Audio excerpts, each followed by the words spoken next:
청년들이 1월 29일부터 2월 11일까지 13명의 청년들이 선교를 갑니다. 새해 그 첫 발을 또 하나님의 뜻에 순종하여 그 복음의 지경을 넓혀가는 우리 청년들 사랑하며 축복합니다. 너무너무 감사하고 흥분되고요. 그 북부지방이거든요. 지금 여러분들이 그 장소를 이렇게 보셨지만 그 북부지방이에요. 뭐 콜카타는 습도가 어마어마하게 높은 그러한 그 지방이고, 거기다 이제 부탄까지 이제 그 강행을 하게 될 텐데, 여러분들 기도해 주시고, 이 아이들이 일찍부터 이 선교를 위하여 자기들 경비가 120만 원씩이에요. 굉장히 좀 버거운 경비인데도 그걸 이 청년들이 또 마련을 하고, 그래도 전체 경비가 한 2,200 정도 들어가는데 이 아이들이 만들 수 있는 그 한계가 한 1,700 정도 되는 것 같아요. 나머지 500 정도는 항상 저희들이 그 나가는 그 주간에 헌금을 해 주실 때마다 한 500만 원은 넘었던 것 같아요. 표정들이 왜 그러세요? 그래서 1월 29일 그 출발하는 그 주일 우리 청년들 파송식을 하면서 또 함께 헌금을 했으면 해요. 그거 기억하시고 감동되시는 대로 나가실 때 이 동행 선교 기도 편지를 나눠드릴 거예요. 격려해 주시고 우리 청년들이 그 어둠의 세력들 마음껏 또 떨어뜨리며 오는 그런 은혜가 있기를 바랍니다. 부흥회가 1월 19일 1월 16, 17, 18. 그런데 웃기죠? 그 17일 날은 새벽 밤이에요. 요즘 부흥 강사들이 안 모인다고 낮 집회를 안 하겠대요. 참 씁쓸했어요. 처음에 우리가 부흥회 할 때는 막 2주씩도 했고, 그렇죠? 부흥회를 하면 금요일 풀로 하고 그랬던 게 점점 줄더니 수요일, 이제 수요일에서도 이제 낮 집회 없애겠다, 이렇게 지금 줄어들어요. 부흥사들이 힘이 빠지고 있어요. 모이기를 힘쓰지 않기 때문에. 그런데 방해받는 겁니다, 여러분. 마지막 때가 되면 될수록 모이기를 힘쓰라 그러셨어요. 여러분, 먼저 주님의 나라를 구하십시오. 그래야 하면 구하지 않는 부분은 저절로 더해 주시는 것, 이것이 위대한 간증의 사람들이 될 수 있는 지름길입니다. 아멘이시죠? 그래서 수요일 날은 어차피 우리 낮 11시 집회가 수요 기도회가 있으니까 그때는 해달라 그래서 총 6번을 하게 되는 거예요. 그래서 꼭 나오셔서 은혜 받는 귀한 시간 꼭 되시기를 바랍니다. 따라합시다. 성령의 열매. 성령의 열매가 무엇일까? 사랑이라는 거예요. 성령의 열매는 반드시 사랑으로 나타나줘야 한다는 거예요. 이 세상에서 가장 위대한 사랑이 여러분 무엇이겠습니까? 가장 위대한 사랑은 그것은 내가 사랑하는 대상자처럼 되는 거예요. 그게 세상에서 가장 위대한 사랑이죠. 상대방을 이해하고 그 처지가 되어 행하는 사랑, 이것이 진정 주님의 사랑을 아는 사람이죠. 그 하와이에 가면 여러 섬이 있는데 그 여러 섬 중에 그 몰로카이라는 그러한 섬이 있어요. 1800년대에 이 섬은 어떤 사람들이 보내줬냐 하면 문둥병자들이 그 섬에 보내줬어요. 격리시설이었죠. 그래서 그 몰로카이로 보내지면 완전히 희망이 끊기는 죽음의 섬으로 변하는 거예요. 그러니 그 지역에 교회가 세워질 리 만무하고, 그 뭐 성당이라는 것도 세워질 리가 만무하죠. 그런데 누구도 가기를 꺼려하는 그 섬에 그 벨기에 살던 다이맹이라는 신부 겸 선교사가 자원해서 들어갑니다. 그래서 나병 환자들을 섬기며 그들에게 복음을 전하기를 원해요.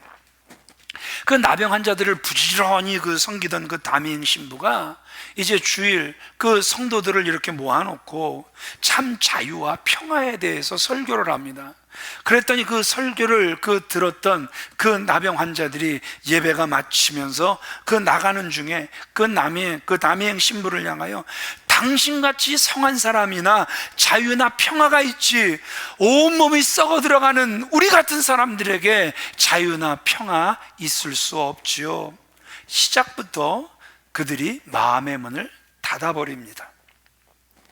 고민에 빠진 그 남이행 신부가 자기의 방에 들어가 주님 앞에 무릎을 꿇습니다. 주님, 저들이 마음의 문을 닫아버렸습니다. 어떻게 하면 좋겠습니까? 주님, 바라기는 저에게 문둥병을 주세요. 그래서 저들에게 주님의 사랑을 전할 수 있게 해주세요. 그런 기도와 함께 부지런히 그가 나병 환자들을 섬깁니다. 몰로카이 섬에 들어간 지 11년, 그러니까 1884년, 이제 어느 날 그가 그 목욕을 하기 위하여 아주 뜨거운 물을 이렇게 데펴서 그 욕조통에 옮기는 상황에 실수를 해서 아주 그 뜨거운 물을 자기 발등에 쏟습니다. 얼마나 뜨거웠든지 발이 다 부르터서 올라오는 그 상황 속에 자기는 그 통증을 전혀 느끼지를 못하는 거예요. 뭐가 걸린 거예요? 문둥병이 걸려버린 거예요. 순간 그 담양 신부 입에서 감사합니다, 아버지의 사랑을 나타낼 수 있도록 저에게 문둥병을 주신 아버지 감사합니다. 그러면서 이제 돌아오는 주일, 그 문둥병자의 모습으로 그들 앞에 서서 이렇게 외치는 거예요. 하나님께서 사랑하시는 귀한 믿음의 성도님들, 주님은 문둥병에 걸린 저와 여러분들을 똑같이 사랑하십니다. 그때 그 수많은 그 나병 환자가 전류에 감전된 듯한 감동을 받았고, 그날 마음의 문들을 활짝활짝 열기 시작하며 드디어 복음을 받아들였다라는 것입니다. 이 담이행 신부는요, 우리를 죄에서 구원하시기 위해 인간의 몸을 입고 낮고 낮은 이 땅에 오셔서 우리 죄인들과 같이 되신 그 예수님의 그 사랑의 정신을 49세에, 그래서 하나님께서 그를 불러가시기까지 몸으로 실천한 사람이었다라는 것이죠. 이 낮고 낮은 땅 위에 죄범한 영혼 구하려 그 아들 보내사 화목제물 삼으시고 죄 용서하셨네. 하나님 크신 사랑은 측량다 못하며, 그 다음 뭐죠? 영원히 변치 않는 사랑, 성도여 찬양하세. 하나님께서 사랑하시는 귀한 믿음의 성도님들, 여러분들이 다 문둥병자처럼 되라, 이런 말씀은 아니에요. 그러나 우리 이웃이 어려움을 당할 때 그들의 입장과 처지를 조금이라도 이해하고 그 상황이 되어 행하는 것, 그것이 예수님이 저와 여러분들에게 보이신 그 담이행 신부가 그들에게 보여준 성육신의 사랑이 아니겠습니까? 그들과 같이 되는 것. 갈라디아서 5장, 오늘 본문 저와 여러분들이 읽으셨지만 성령의 9가지 열매가 나오고 있어요. 그런데 고린도전서 13장 사랑장과 비교해 보면은요, 서로 똑같다라는 사실을 우리가 알게 됩니다. 생각해 보세요. 사랑 속에 오래 참음이 있는 거예요. 사랑 속에 모든 것을 참고 견디고 인내할 수 있는 거예요. 사랑 속에 한 사람을 사랑하게 되니까 그냥 누가 왜 저래 미쳤어 해도 그 멈추지 않는 기쁨이 넘쳐나는 거예요. 그 사랑하게 되니까 그 사랑 속에 그 부드러움, 그 사랑 속에 그 온유함이 다 따라 나오게 되는 거지요. 그러니까 성령의 열매는 사랑, 희락, 우리가 9가지를 이렇게 나열해 가는 것이 아니라 우리가 사랑하게 되면 나머지 8가지 열매는 저절로 맺히게 되어 있다는 것이죠. 그래서 이건 분리되는 것이 아니라 사랑 안에 다 들어있는 것이 성령의 열매임을 우리에게 보여주고 있습니다. 우리 고린도전서 13장 4절로 7절 말씀 같이 읽어볼까요? 시작! 사랑은 오래 참고 친절합니다. 사랑은 시기하지 않으며 뽐내지 않으며 교만하지 않습니다. 사랑은 무례하지 않으며 자기 이익을 구하지 않으며 성을 내지 않으며 원한을 품지 않습니다. 사랑은 불의를 기뻐하지 않으며 진리와 함께 기뻐합니다. 사랑은 모든 것을 덮어주며 모든 것을 믿으며 모든 것을 바라며 모든 것을 견딥니다. 사랑 안에 모든 것이 들어있다라는 사실을 고린도전서 13장에 지금 우리에게 보여주고 있죠. 이 사랑의 속성에는요, 오늘 본문에 나오는 성령의 열매가 다 포함되어 있잖아요. 비교해 보세요. 22절, 23절 우리 같이 다시 읽어볼까요? 시작. 성령의 열매는 사랑과 희락과 화평과 오래 참음과 자비와 양선, 충성, 온유와 절제니 이 같은 것을 반대할 법이 없느니라. 자비가 뭐예요? 부드러움이죠. 양선이 뭐예요? 선함이죠. 충성, 믿음이 있게 충성할 수 있는 거죠. 이와 같은 것을 반대할 법이 없다. 예를 들어서 성령의 열매에서 그 희락 보세요. 그 사랑의 속성 중에 뭐죠? 찬양으로 올려드리면 이런 거죠.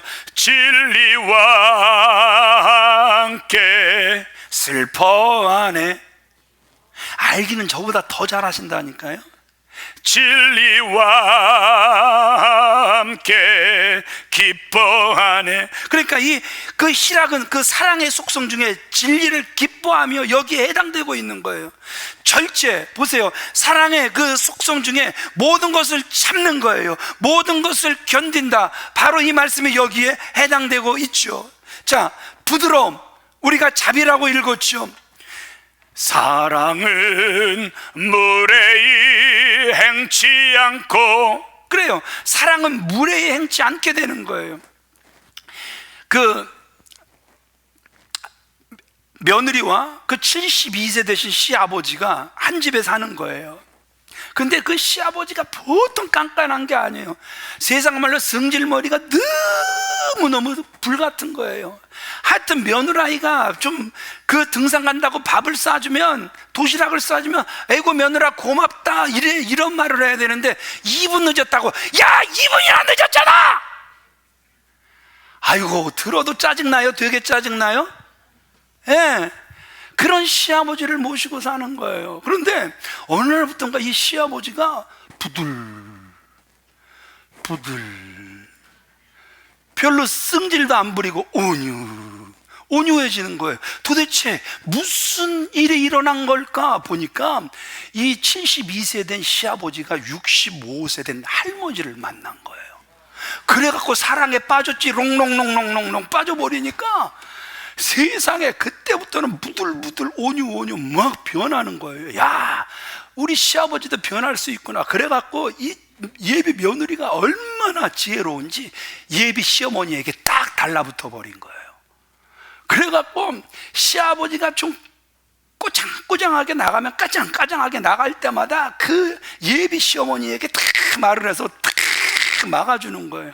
그 65세 된 그 사랑하는 할머니가 말만 하면, 아유, 쓰레기를 안 버리나, 걸레질을 안 하나, 오, 우리 시아버지가 제가 할게요. 아니야 내가 해야지. 아유, 내가 해야지. 할머니가 나보고 해라 하잖아. 그래서 이제 드디어 이제 그 72세 할아버지와 65세 할머니가 이제 서로 살겠다고, 결혼을 하겠다고 상견례를 하는 그 장소가 마련이 됐는데 그 65세 되신 할머니가 안 나와버린 거예요. 도대체 이게 웬일일까? 그래 알아보니까 세상에 그 할머니가 속이 좀 불편해서 알아보니까 암인 거예요. 그래, 할아버지에게 너무 사랑하니까 사랑하는 할아버지에게 짐이 되기 싫다고 그냥 도망가 버린 거예요. 근데 사랑은 포기하지 않는다. 이 72세 할아버지가 포기하지 않고 결국 65세 할머니를 찾아낸 거예요. 왜 도망갔어? 왜? 이 자초지정을 다 듣고 나더니, 내가 당신의 아픔까지 끌어안을게요. 내가 당신의 아픔까지 끌어안을게요. 우리 같이 이겨냅시다. 진짜 사랑은 모든 것을 끌어안고 모든 것을 덮어주고, 그렇죠? 진짜 여러분 사랑하게 돼보세요. 무례히 행하는 그 자체가 없어지게 되는 거란 말입니다. 선함, 우리는 그 양선으로 읽었죠. 사랑은 악한 생각을 하지 아니하고 여기에 해당되는 거예요. 믿음, 우리는 충성이라고 읽었죠. 충성이 어떻게 나올 수 있습니까? 그 사람을 향한 믿음이 생기니까 충성할 수 있는 거예요. 그래서 모든 것은 믿음에 해당이 되는 것이죠. 이 성령의 열매, 이 고린도서 13장 사랑장에서 완벽하게 우리에게 설명이 되고 있죠. 온유함 보세요. 온유한 게 뭐예요? 시기하지 않는 거예요. 온유한 게 뭐예요? 자기 이익을 구하지 않는 거예요. 이렇게 성령의 열매는 9가지로 우리에게 언급되어 있지만 그 상황에 따라서 이름이 달리 붙여진 것일 뿐 속성에는 완벽하게 하나라는 사실을 우리에게 말씀해 주고 있죠. 그래서 이 말씀인즉 여러분 이런 거예요.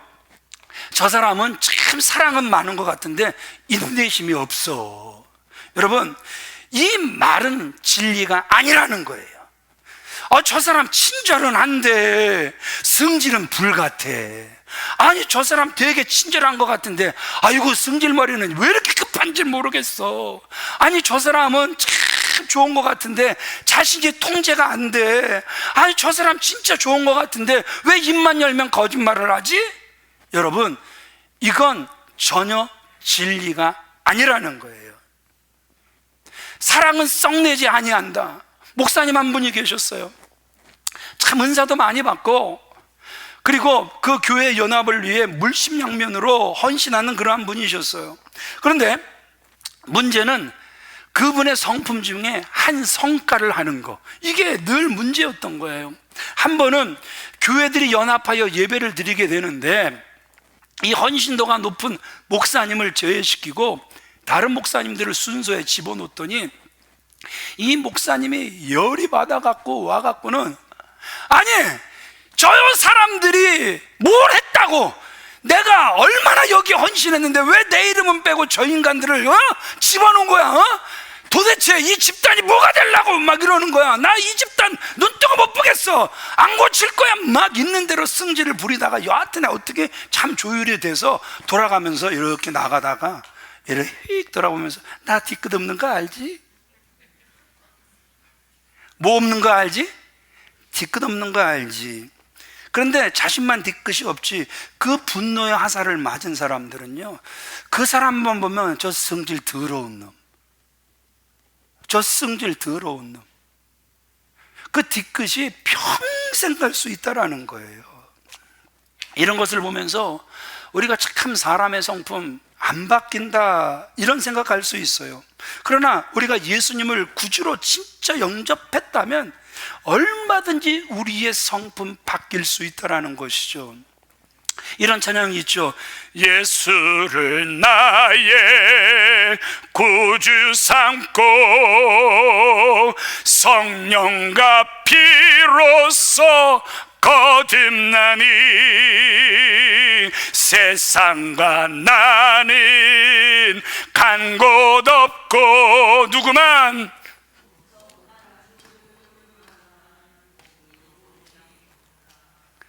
제대로 안 배우셨나 봐요. 막 부르시네요. 구속한 주만 보이도다. 그래서 위대한 간증의 사람이 되죠. 이것이 나의 간증이요, 이것이 나의 찬송일세. 나 사는 동안 끊임없이.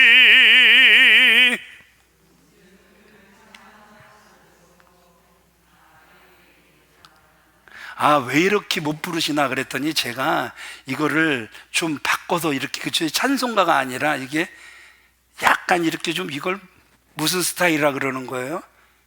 젊은 스타일인데 약간 바꿔 불렀더니 여러분들이 못 따라 부르시네요.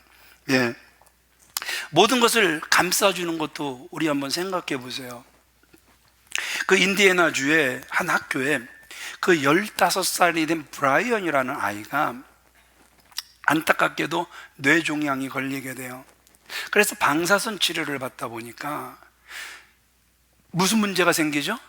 머리가 싹 다 빠져버리게 돼요. 15살짜리 아이가 머리가 싹 다 빠져버리니까 얼마나 창피해요. 그래서 학교를 안 가게 되죠.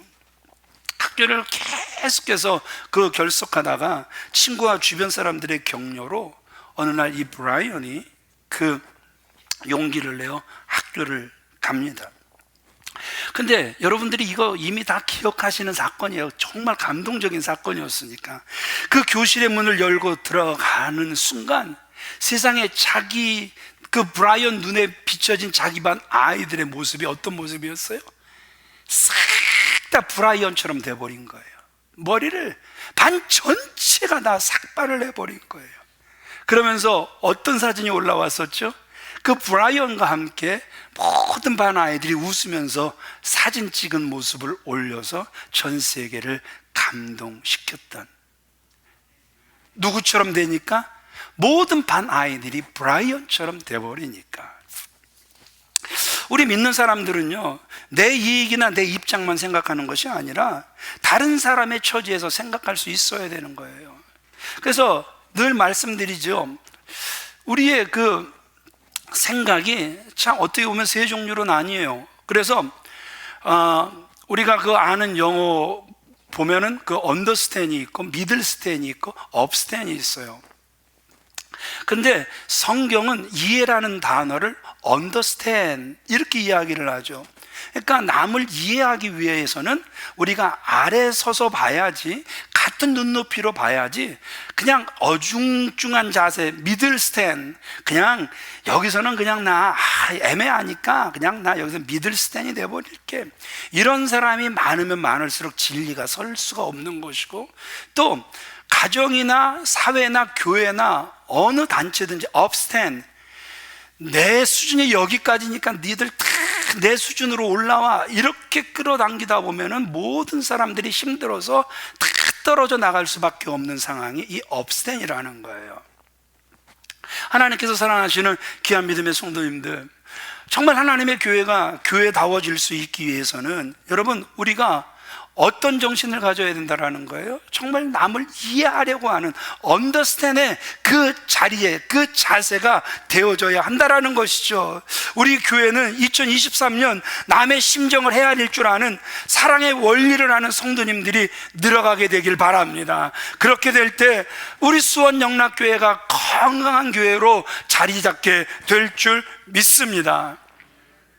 왜 하나님께서 사람이 되셔야만 했을까요? 왜 예수님은 하나님이시면서 이 땅에 저와 여러분들과 똑같은 모습을 하고 오셔야만 했을까요? 우리의 눈높이에 맞춰서 우리 인간의 몸을 그대로 입고 오셨잖아요. 왜 그러셨을까요? 여러분, 여기서 우리가 교회가 하나 될 수 있는 비결이 어디에 있겠습니까? 성령의 열매를 우리가 맺을 수 있는 비결이 어디에 있겠습니까? 내 눈높이에 맞추는 것이 아니라 업스탠이 되는 것이 아니라 언더스탠이 되어질 때 가능하다라는 것이죠. 예수님처럼 우리의 눈높이를 맞춰 주실 때 그것이 가능해진다라는 것이죠. 여러분, 교회 안에서 기성세대의 눈으로 청소년 청년들을 바라보면서 나처럼 돼봐라, 이렇게, 이게 영과 진리로 예배하는 거야, 이렇게 예배해야 돼. 그냥 내 것이 기준이 돼서 청소년 청년들을 끌어다녀 보세요. 이 아이들이 교회에서 버티겠습니까? 아니요, 죄송하지만 다 떠나갑니다. 청소년들 그렇게 하면 집에서도 여러분은 똑같잖아요. 야, 아버지가 산전수전 다 공중전까지 다 겪은 사람이야. 아빠가 모범답안 가지고 있어 임마. 그러니까 헤매지 말고 아빠가 하라는 대로 해 임마. 그 집안 꼴 좋습니까?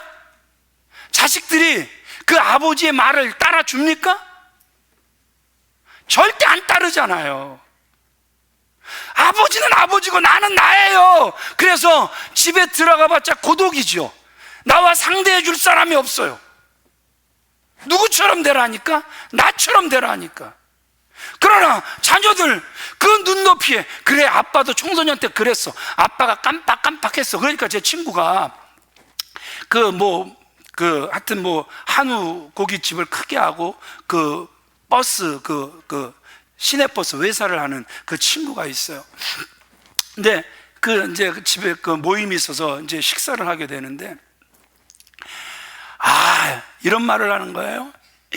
내가 말이야 세상에 아들놈의 새끼 때문에 학교에 불려갔어. 왜 불려갔는데 이놈의 새끼가 화장실에서 담배를 피다가 걸린 거야. 그래갖고 망신 이런 망신 내가 아주 정말 멍멍이 망신을 당하고 왔어. 그래갖고 내가 집에 와서 이놈의 새끼 오늘 너 죽었다. 그리고 애가 오자마자 그놈을 잡으려고 하는데 세상에 무슨 생각이 들었냐 하면 나는 중학교 때 저놈보다 더 했는데.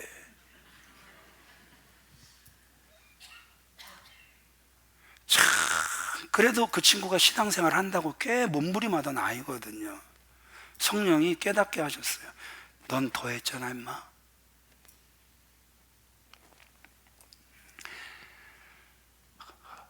아이는 막 이제 오늘은 죽었다 이제 생각을 하고 집에 딱 들어왔는데 아버지가 괜찮아, 그럴 수도 있는 거지. 아빠 너보다 더 했어 임마. 기죽지 마. 근데 학교에서는 담배 피지 마 임마. 그때 그 아이가 아버지를 향해서 마음의 문을 활짝 열더라는 거죠. 여러분, 내 수준으로 끌어올리려고 하면 우리 자식들 절대 안 따라옵니다. 우리의 눈높이가 우리의 자녀들 눈높이가 되시길 주님의 이름으로 축원을 드립니다. 그럴 때 그들 속에 변화가 일어나게 될 줄 믿습니다. 사춘기 자녀를 두신 분들 열불이 얼마나 납니까? 그죠? 예. 그걸로 물을 끓이면 세상에 한 3초 4초면 끓을 정도로 그냥 막 부글부글 끓잖아요.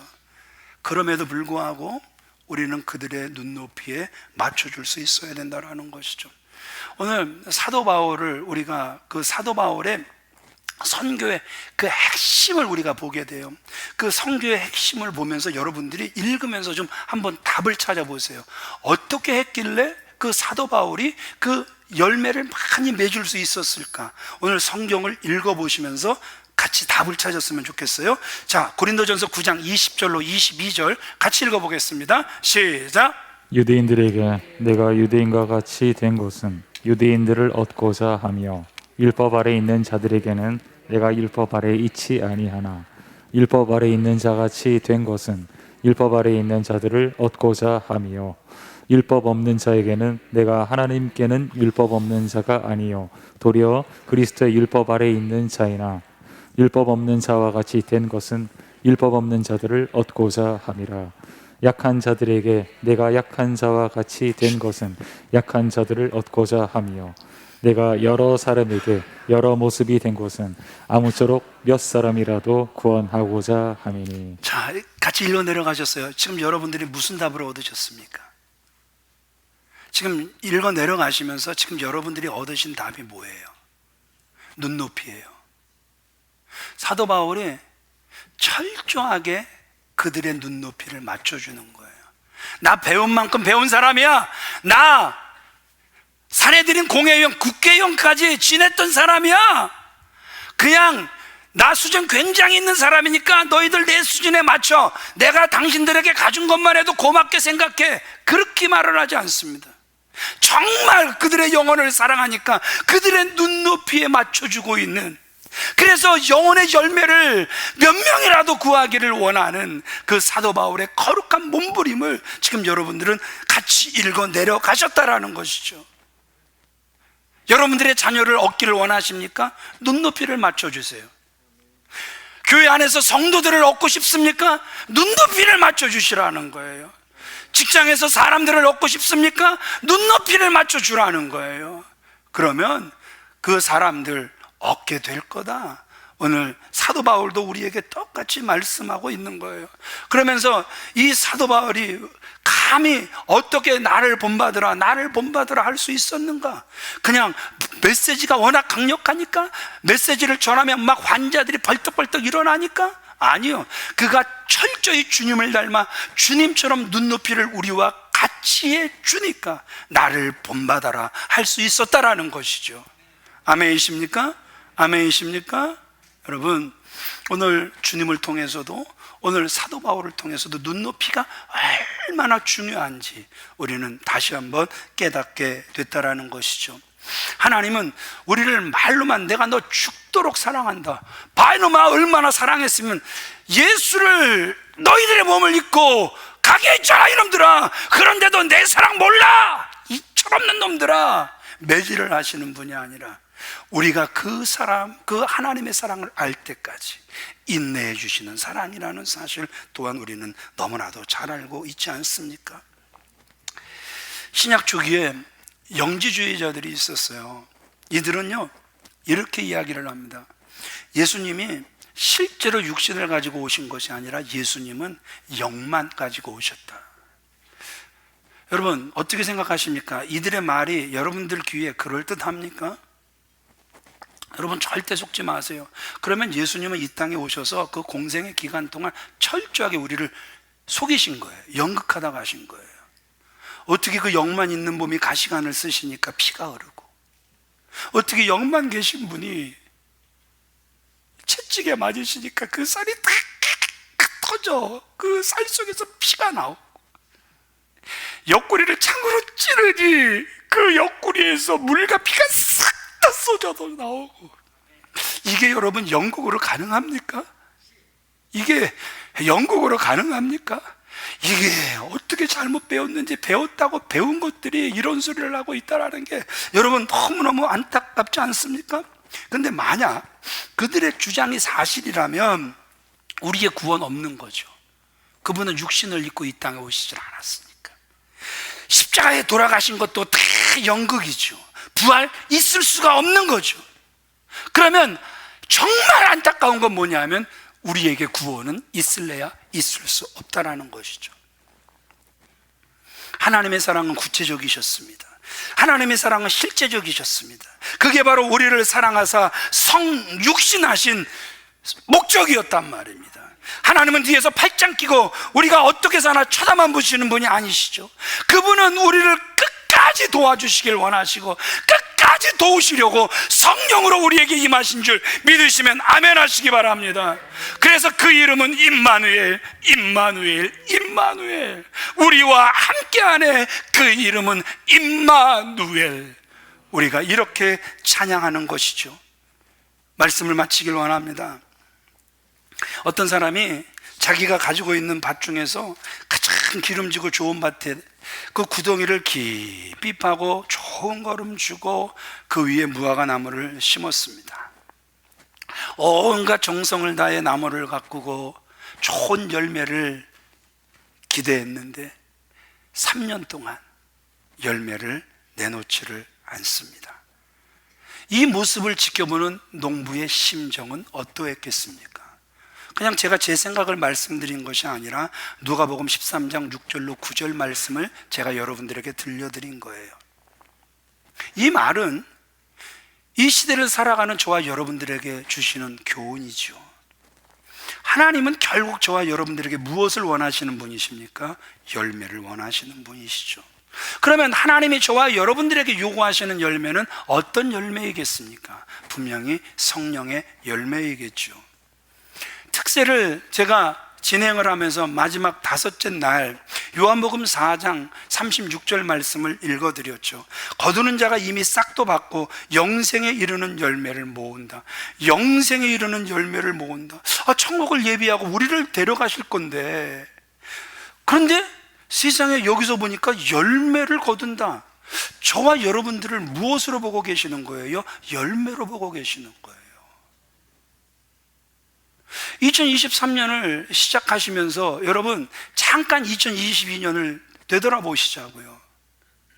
주님은 우리를 열매로 보신다면 저와 여러분들은 어떤 열매를 주님 앞에 내어드릴 수 있겠습니까? 원로 목사님이 이 단에서 이렇게 기도하시다가 이제 그 위암 수술하시고 이제 의사는 3년 산다고 할 때 이 단에서 기도하시다가 영계에 들어가시죠.